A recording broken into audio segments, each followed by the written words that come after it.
Bom dia a todas e todos.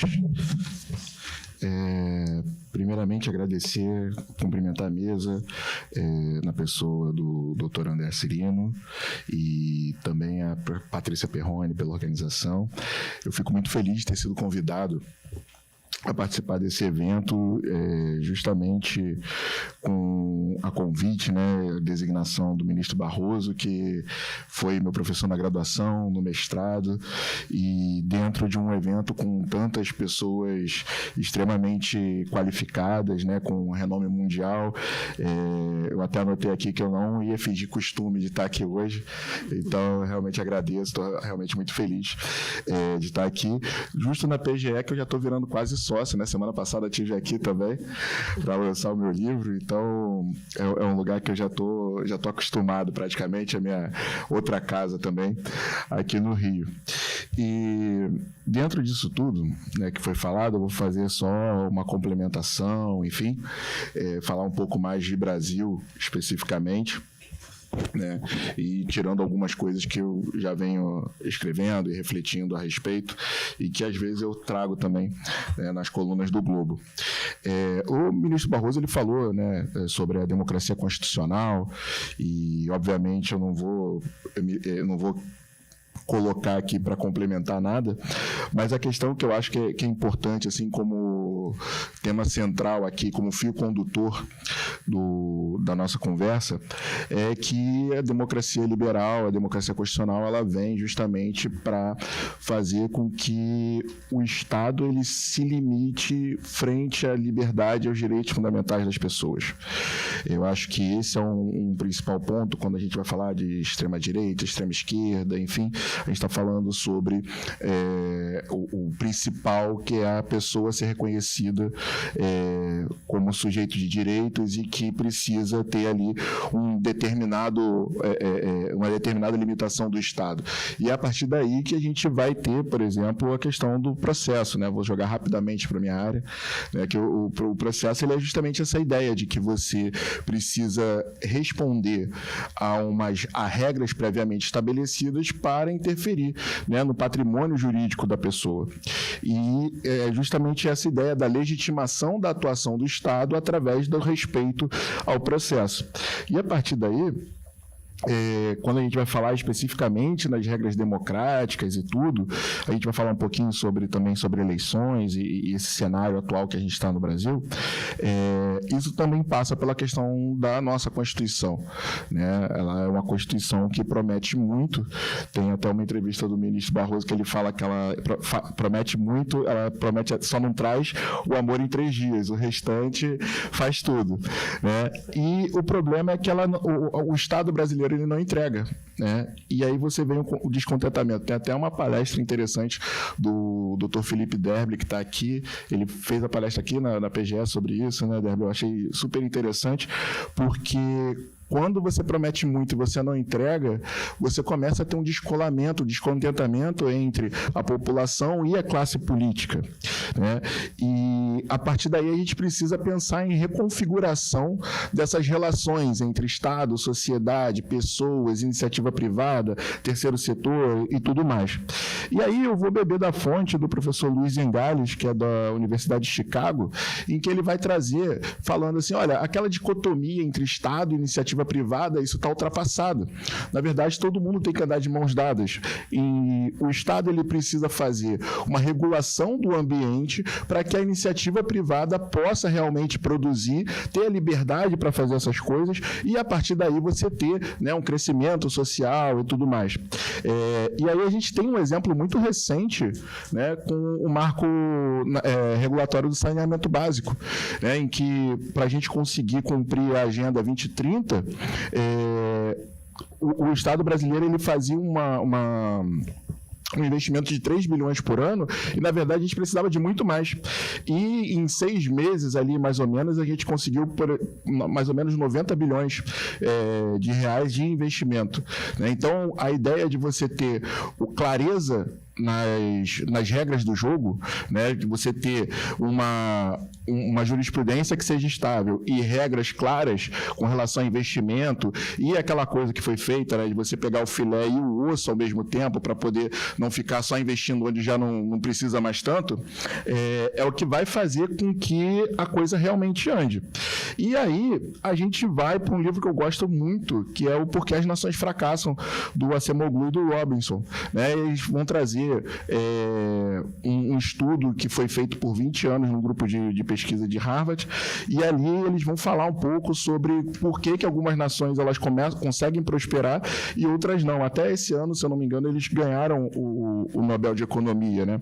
E aí eles vão fazer essa parte da economia institucional, fazendo uma diferenciação entre as instituições inclusivas e as instituições extrativistas.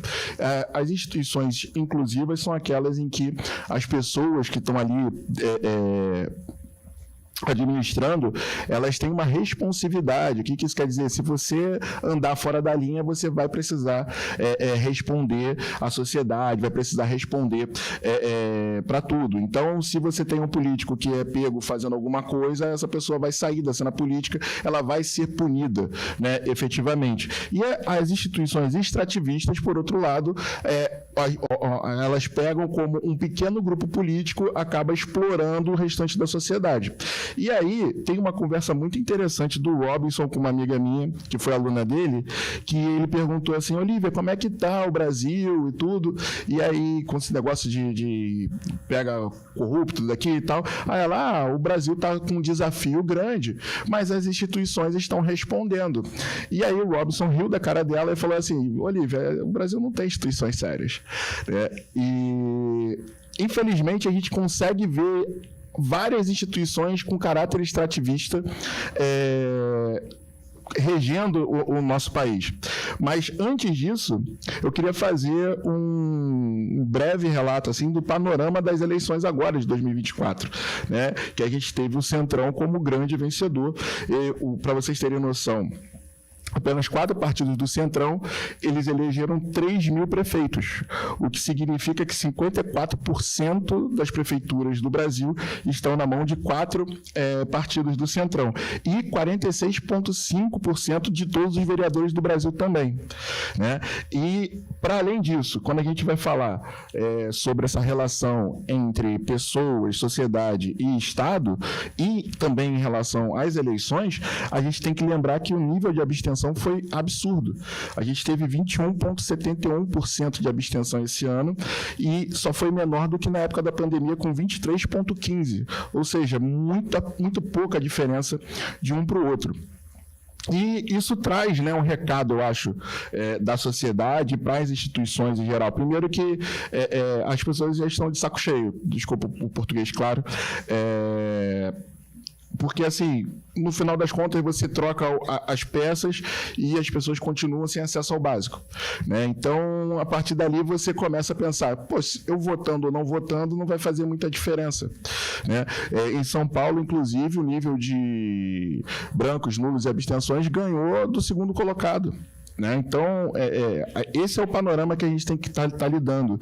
Justamente, a gente precisa pensar num novo modelo em que as pessoas comecem a entender que o voto delas ou que a participação delas vai fazer realmente uma diferença na mudança do Brasil que a gente quer, né? Então, eu acho que isso aqui é importante. E aí, quando a gente vai ver, por exemplo, a questão de esquerda e direita, a gente vai falar do Brasil polarizado, aquela coisa toda, as eleições desse ano elas foram feitas basicamente com injeção de dinheiro público, né? E aí você tem o Centrão com o fundo eleitoral e as emendas. Tem uma pesquisa que eu acho que é muito, muito interessante, eu até troquei aqui o que eu ia falar mais ou menos, mas enfim, tem uma pesquisa que foi muito interessante em relação a isso, ainda em 2023, se eu não me engano, do Estadão, que mostra que o Centrão ele ganha justamente nas cidades de até 10 mil habitantes, porque o prefeito ele é amigo do deputado federal X, que manda o dinheiro por emenda parlamentar e consegue construir a quadra de esportes do local, que aí faz a reforma do hospital, aquela coisa toda. E aí eu acho que isso mostra que, na verdade, o brasileiro médio, ele não está ligando muito para a esquerda e direita, ele quer a melhoria de qualidade de vida dele. E aí é muito mais fácil. Mas aí é um toma lá da cá. Cara, mas assim, vamos combinar que esquerda e direita, tomar lá da cá, pelo menos ali você tem uma melhoria da qualidade de vida. Você vai ter o remédio lá, você vai ter onde o seu filho estudar ou poder brincar. Então, o Centrão conseguiu ler bem o que acontece e esses incentivos que estão rolando, né? E a partir daí, também para eu fundamentar aqui essa questão de esquerda e direita, tem uma pesquisa de 2017 da Fundação Perseu Abramo, que ele vai olhar para a periferia e vai perguntar como é que a periferia olha a política. E a primeira conclusão deles é justamente essa: tem coisas que eles são mais à esquerda, tem coisas que eles são mais à direita. E aí, por exemplo, eles olham muito a questão de o Estado, ou classe política, versus o cidadão. Eles olham, por exemplo, a coisa de quererem ter o seu valor individual reconhecido, né? E aí você tem a questão da meritocracia, mas eles também entendem que é preciso haver política pública para que eles tenham acesso a determinados bens, né? E aí tem uma passagem que eu acho que é muito importante, assim. Eu acho que vocês vão lembrar de uma mãe de família que ela foi presa porque roubou uma garrafa d'água e mais alguma coisa lá em São Paulo. E aí teve um HC que foi negado e aí ela teve que chegar até o Supremo para ser liberada. E a frase que ela fala quando ela sai da cadeia é: eu só queria ser gente.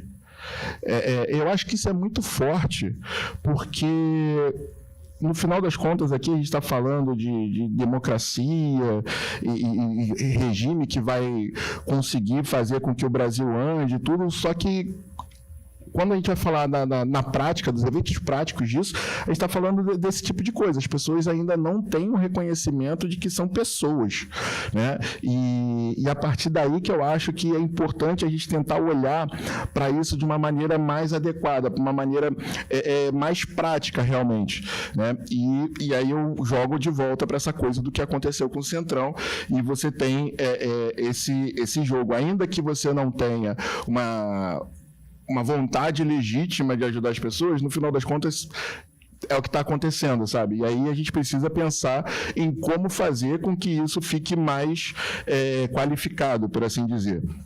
E uma outra coisa que eu acho que é importante também é que a gente está falando muito em democracia como se fosse um conceito unificado, e ele não é.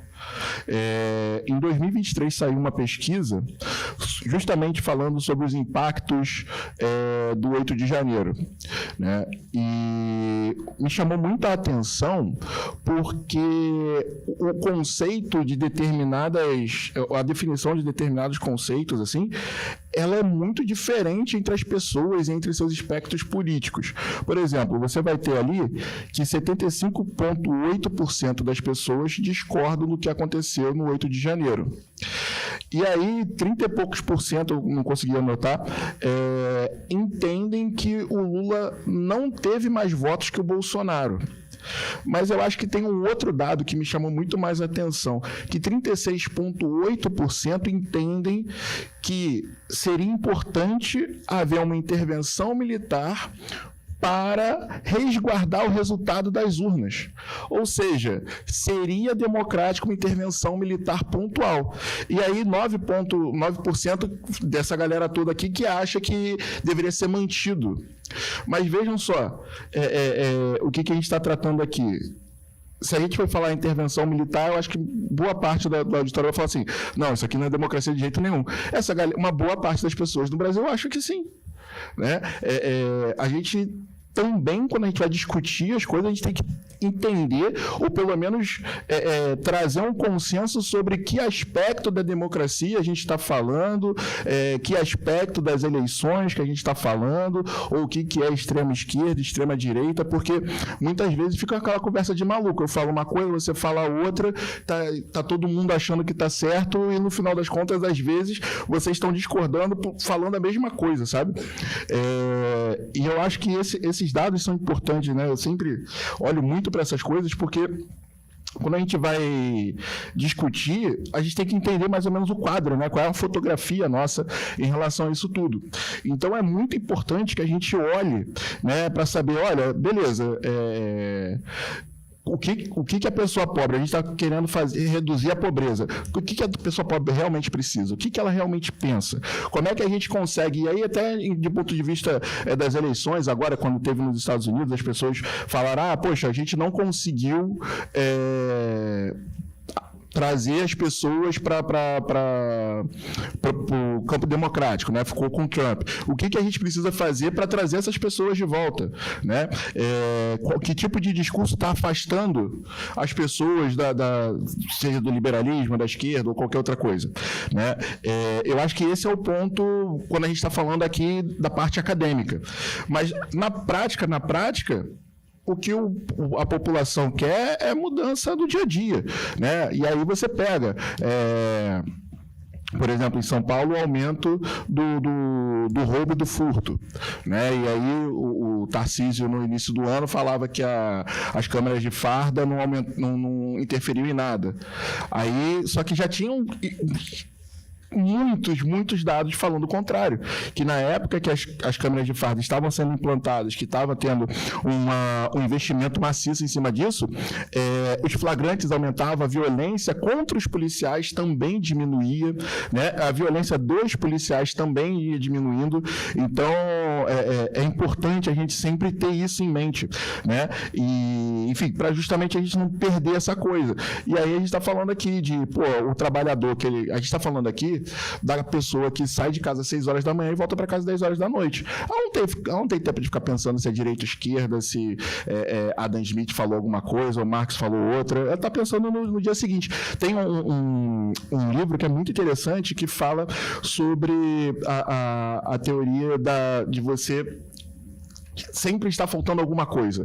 O seu cérebro, ele funciona de uma maneira diferente. Você não tem a coisa de ficar planejando muito para frente se você tem que pensar na comida do jantar, né? Então, o padrão, o parâmetro que a gente tem que pensar, ele tem que pensar de uma maneira diferente, né? Então, eu acho que faz sentido a gente estar aqui hoje falando sobre democracia, mas a gente tem que explicar ou tentar entender sobre qual perspectiva que a gente está falando. Se a gente está falando da questão eleitoral, a gente tem que entender exatamente isso, e aí hoje eu estou aqui falando sobre isso tudo e sobre a parte também institucional. E aí, voltando para a parte institucional, eu queria trazer um exemplo, né, de instituição extrativista que a gente teve esse ano com a emenda constitucional da anistia, né?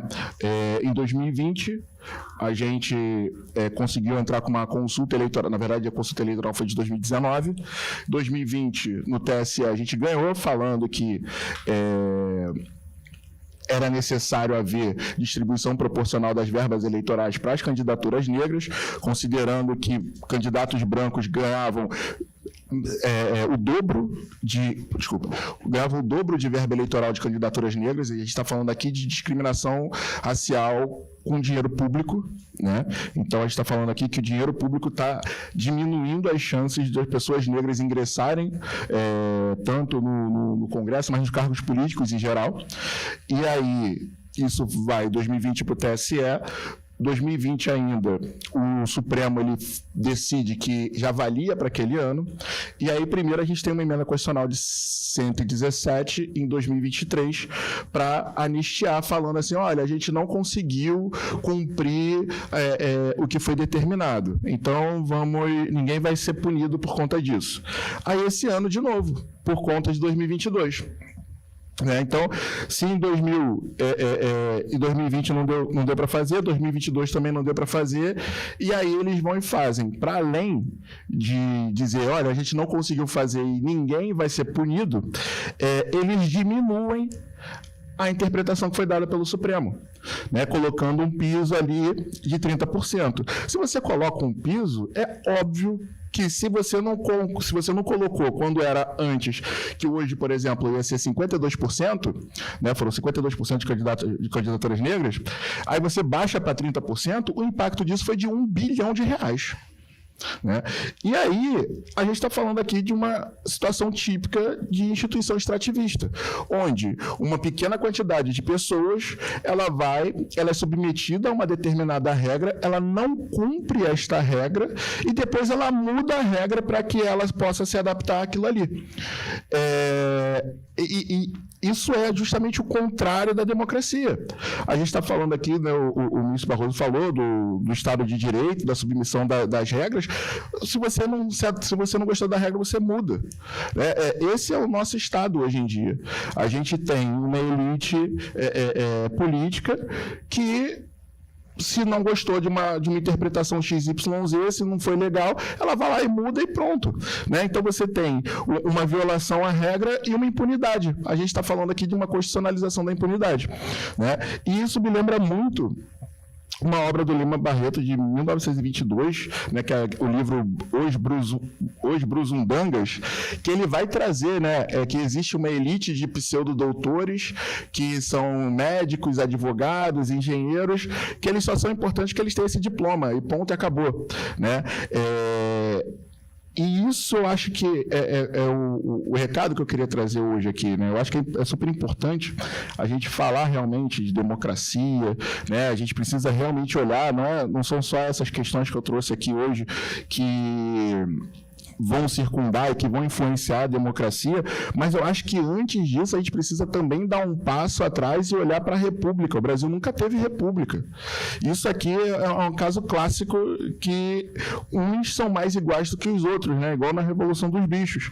Porque, no final das contas, o pessoal que sempre se perpetua no poder, eles vão contorcer, aí o pessoal falou aqui erosão democrática e tal, eles contorcem o sistema para se manter no sistema, né? E aí a gente vai falar sobre democracia e tudo mais, que a gente está vendo aqui esse jogo que aconteceu, mas no final das contas é sempre a mesma coisa, é sempre a classe política dominante lá, que vai fazer com que eles continuem com a maior parte do dinheiro, eles continuam dando as cartas do Brasil e as pessoas pobres continuam sempre mais pobres. Tem uma tese de doutorado do professor Rafael Osório, da UNB, em que ele mostra que para uma pessoa sair dos 10% mais pobres da população e passar para metade da população, demora 9 gerações. E aí, se você for pegar hoje o mapa do Brasil socioeconômico, você vai ver que dos 56% da população que são negros, 75% dos 10% mais pobres são negros e 37% dos mais ricos são negros. Se você tem essa falta de mobilidade social, é justamente para manter o status quo. E aí a gente vê a cada dia fazendo esse tipo de modificação para que essa coisa se mantenha. Eu acredito que essa parte do patrimonialismo, do familismo, ela é muito mais nociva para a democracia e para o Brasil do que se a gente for falar também sobre questões de eleição e tudo mais. Então, eu queria trazer isso hoje, assim, mostrar, né, por esses dados todos, por essas questões que a gente tem passado por isso, a gente está vivendo isso ainda hoje em dia e que a gente realmente precisa atentar para isso e tentar modificar isso, tentar pensar em formas de combater esse tipo de coisa, esse tipo de violência institucional que acontece contra a nossa sociedade. Muito obrigado.